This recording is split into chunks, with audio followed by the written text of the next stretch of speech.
আসসালামু আলাইকুম। কিছু সাধু মানুষ আছে বুঝলেন, বিসিবিতে কিছু মানুষ আছে যেগুলো খুব সাধু, দেখে মনে হয় চকচকা সুন্দর এবং সাধু, সারা জীবন তারা ক্রেডিট নিয়ে যাবে। আজকে ভাই মেজাজটা খারাপ আছে, ভিডিও বানানোর ইচ্ছা ছিল না। আজকে এক জায়গায় ঘুরতে গেছিলাম, সেখান থেকে আসলাম, আসে মাত্র ঢুকেছি ফেসবুকে। এমনি নাজমুল আবেদিন ফাহিম সাহেব তিনি আজকে মিডিয়াতে বলেছে যে এইবারের বিপিএল এ হয়তো বা রাজশাহী, বগুড়া বা আপনার বরিশাল কোথাও এবার বিপিএল এর ভেন্যু হয়তো বা বাড়বে না। তাহলে ভাই এই যে এতদিন ধরা ঘাট করা, মাঠ করা, তার মানে কি সবকিছু মানে মানুষ দেখানো, লোভ দেখানো, মানে চামচামির তো একটা সিস্টেম আছে। সেটা হচ্ছে যে বয়স্ক মানুষ, তাকে গালি দেওয়ার বা বকা দেওয়ার কোনো ইচ্ছা আমার নাই। তাকে যথেষ্ট সম্মান করি, তাতে রেসপেক্ট আছে তার প্রতি।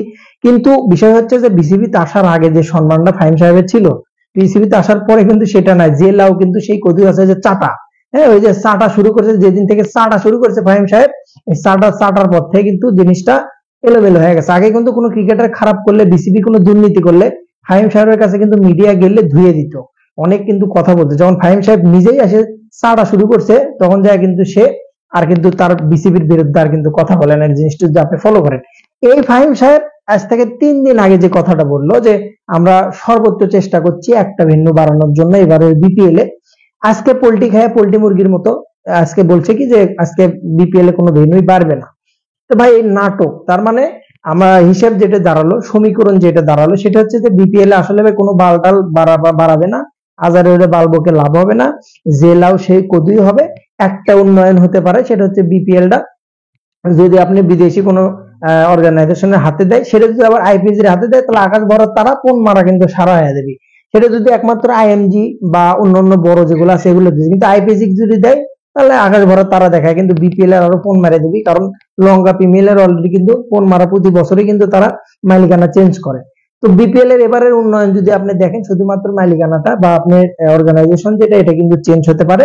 আর একটা জিনিস আমি যেটা দেখছি, এখনো তো গ্রান্টেড হয়নি, 5 আগস্ট মিটিং হবে তবে গ্রান্টেড হবে। এর মধ্যে আরো কত কি আছে, থলের বিড়াল বাইরে আসবে, তার মানে মুখ দিয়ে একটা কথা কয়, গুয়া দিয়ে একটা কথা কয়। বিসিবি হচ্ছে এই অবস্থা এখন, কন্ডিশন। 2 দিন আগে একটা কথা, 2 দিন পরে আর একটা কথা।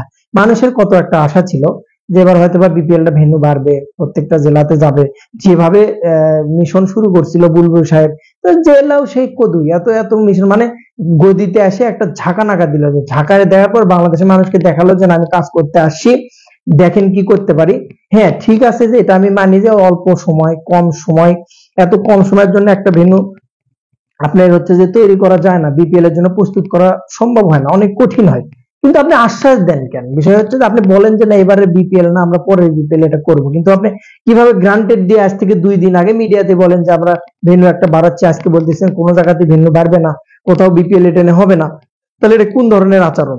ফাহিম সাহেবের কথা যদি বলি, যে উষ্ণ মুরগির মতো মনে করেন আপনি বসে বসে শুধু ডিমের তাওয়া, খালি ওই ডিমের তাওয়া দেন না, ঠিক আছে, কাজ করেন। আগে যে আপনি যে ফাহিম সাহেব ছিলেন, এখন কিন্তু পুরোটা চেঞ্জ হয়ে গেছেন। তো উষ্ণ মুরগির মতো বিসিবি থাকলে আপনি একটা ক্রেডিট দেখান ফাহিম সাহেবের, এতদিন যাবতে যে গেল 1 বছরের বেশি হয়ে যাচ্ছে, কি এমন একটা ক্রেডিট দেখান যে একটা প্লেয়ারকে টেনে তুলছে, সে একটা অর্গানাইজেশনে একটা বা একটা আপনার ঘরোয়া লিগে একটা আপনার প্রিমিয়ার লিগ স্থাপন করছে, বা একটা লিগ বাড়াইছে, বা বিদেশি কোনো প্লেয়ারের সাথে ভালো কন্ট্যাক্ট করছে, বা স্পন্সর আছে, কি বালটা ফালাছে? কোনো বালই ফালাই নাই। শুধুমাত্র পকর পকর যে চাটা শুরু করছে, চাটা যেদিন শেষ হয়ে যাবে, আবার সেম যখন চলে যাবে সে বোর্ড থেকে, আবার তার কাছে মাইক্রোফোন নিয়ে যাবেন, সে সেম আবার বোর্ডের বিরুদ্ধে কথা বলবে। সবগুলোই নাটক বাস। সো এদেশের ক্রিকেট কখনো উন্নয়ন হবে না। অনেক আশা ছিল মানুষের যে যে এবার বিপিএল এ হয়তো বা ভেন্যুটা বাড়বে প্রত্যেকটা জেলাতে, বা যে কোনো কিছু না হোক অন্তত একটা ভেন্যু বাড়বে, সেই আশাটাও মাটি হয়ে গেল ফাইমের কথাতে। ভালো থাকুন।